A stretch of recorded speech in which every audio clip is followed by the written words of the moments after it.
Welcome to Tavetta Talks. I am Tavetta. In this segment, we are focusing on the power of your no, embracing your no, sharing your no, implementing your no. I released my newest book entitled No. Breonna was a part of that journey with me. So I began by saying thank you and welcome. How are you today, Breonna?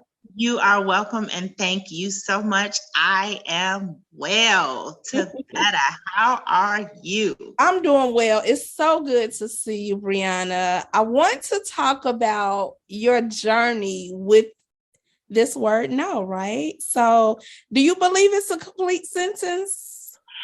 I did not before I read your book, but yes, it is a complete sentence. Needs nothing but the period behind it. So, what have you said no to lately so that you can say yes to the life of your dreams? So, what I have said no to lately is honestly working a ton of overtime, right?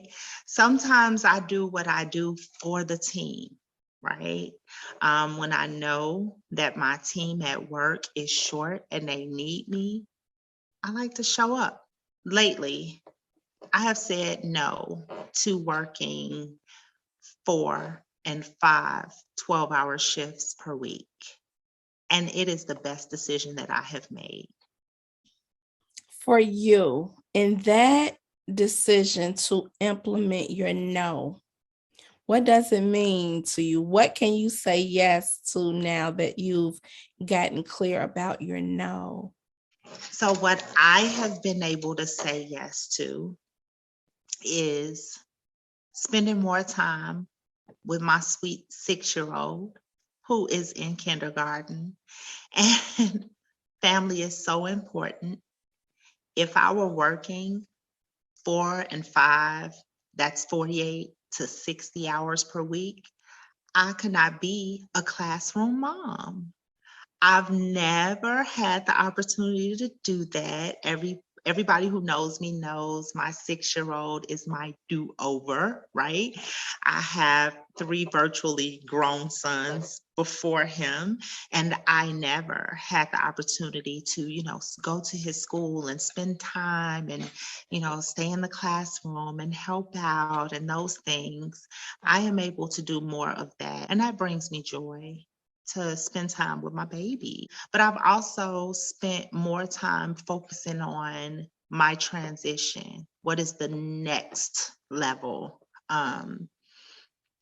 for me professionally, personally, and spiritually, right? So I've been able to say yes to spending more time cultivating and working on those things. So it sounds like it's safe to say you've gained more clarity. Absolutely. Clarity and just understanding that family is important. We live this life and don't stop sometimes to smell the roses. I was able to hear from actually my 22-year-old son.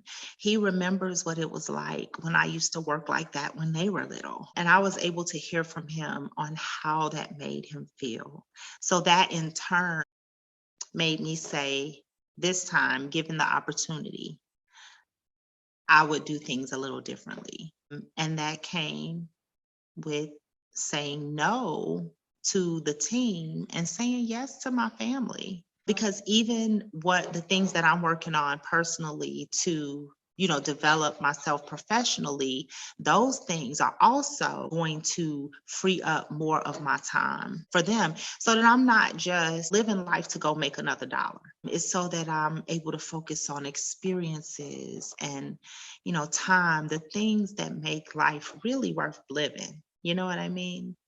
So yeah, definitely some clarity on how to start building a different type of lifestyle for me and my children. That's beautiful and impactful because with the roles, the titles, the assignments, the callings, the purpose, all that you have in terms of responsibilities. That's why I wanted to have this conversation with you, because I believe your voice is very necessary.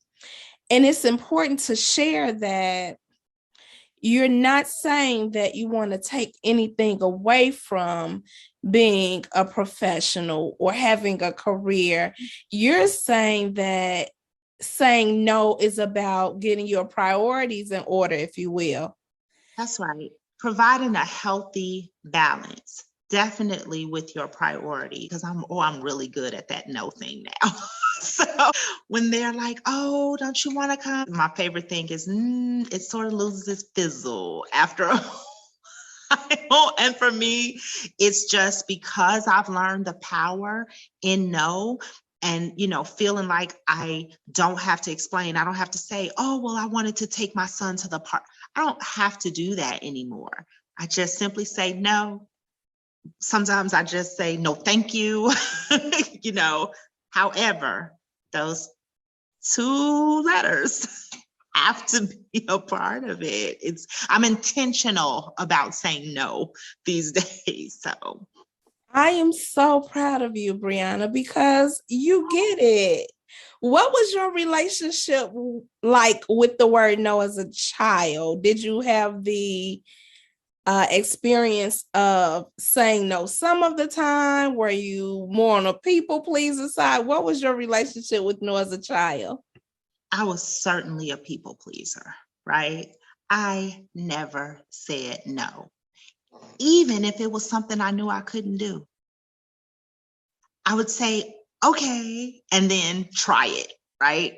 And sometimes it ended in an epic fail. I mean, sometimes it didn't. Sometimes if there was something maybe I didn't know how to do, then I just learned real quick. I never wanted to say no, especially early in my profession as a respiratory therapist. I came from working mostly service jobs, right?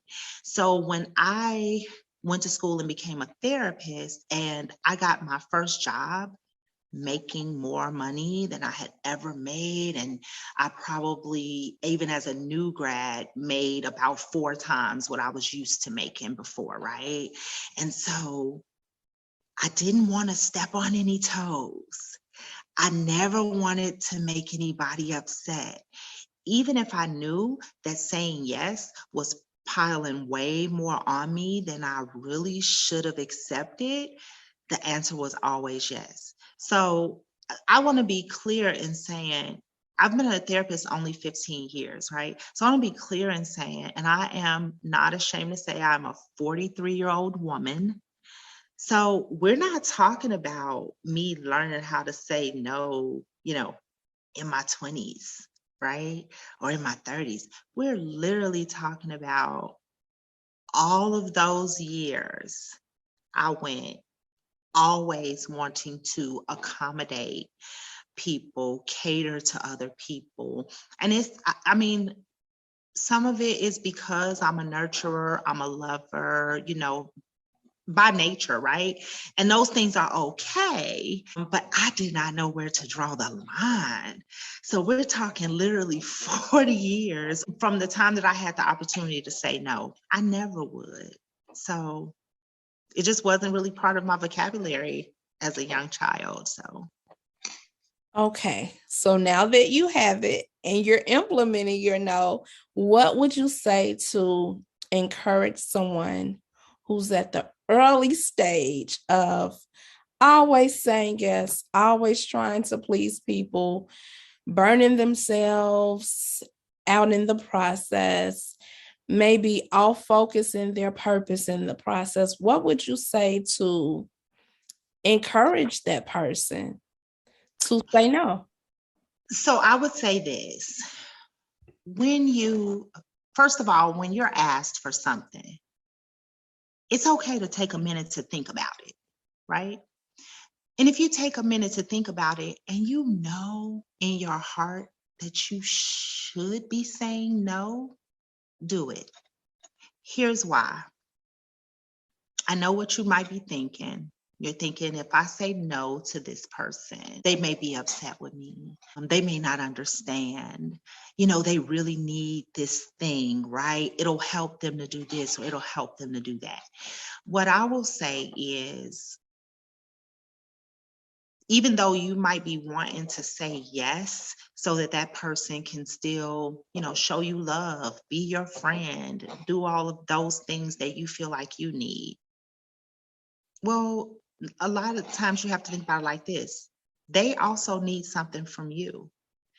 And if you deserve to have that same love and consideration that you're trying to pay to that person, right? So if someone loves you and is considerate of you, if you have to say no, they will understand.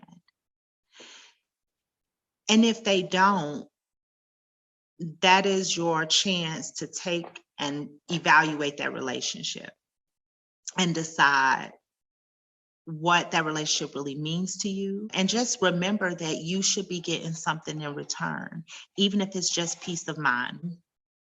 I will also say that saying no really frees you. It's such a freeing experience, right?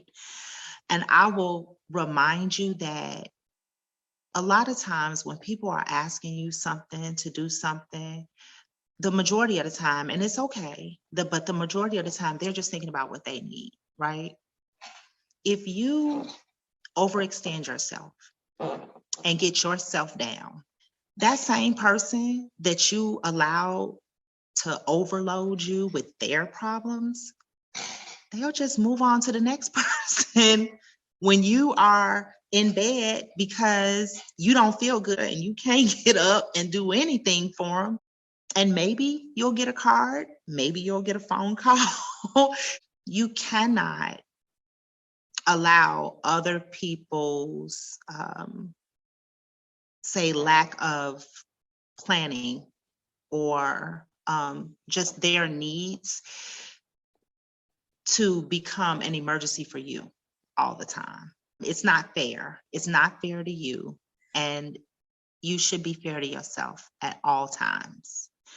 So that's what I would say. It's okay to say no. The people who love you will understand.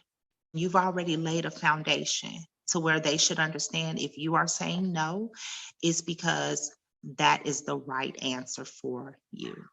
Well, Breonna, you have helped tremendously today because you get it and you're implementing your no. I am so proud of you and your progress. I'm proud of you. Thank you. I appreciate you saying that.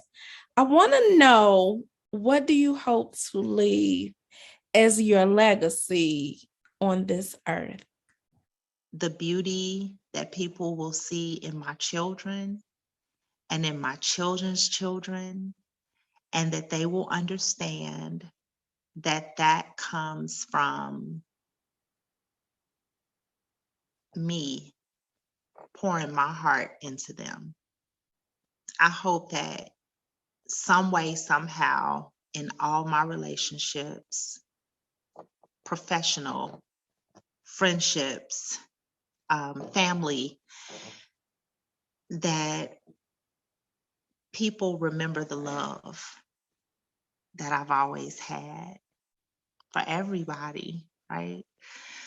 So that's what I would hope my legacy is, that they would see love, the love of God, just how God took and molded me and made me into a loving human being who went on to inspire so many others. And as I often tell you, you are changing the world, because that's the work of being a world changer. You change the life of the one who changes the life of another one, and that person changes life for another one. And before you know it, our world is better. So thank you for the light that you are in the world. Thank you for the light that you shine in the world. Thank you for continuing to be light in your home, for your friends, family, children. I appreciate you. Thank you for your time today, and keep up the great work, Breonna. I love you. I love you, and thank you so much for having me.